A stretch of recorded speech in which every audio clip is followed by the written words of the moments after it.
ඊරිසියා කරන්නේ කාටද? අපිටද අනුන්ටද? අනුන්ට. මිනිස්සු වෛර කරන්නේ කාටද? අනුන්ට.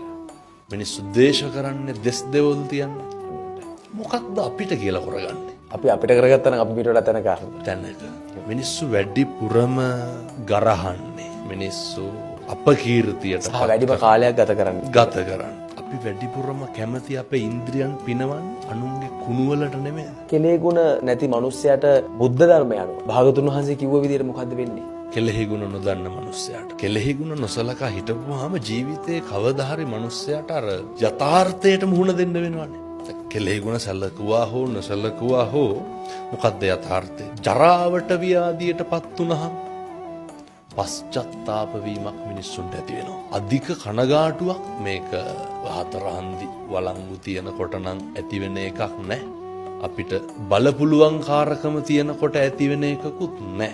සල්ලි මිල මුදල් තියනකොට කොහොමත් මේවත් තේරෙන්නෙත් නෑ. එහෙමයි. හැබැයි මිනිස්සුන්ට තේරෙනවා ව්‍යාධියටපත් වුණා, ඔත්පල වුණා, නැති වෙච්ච දවසට.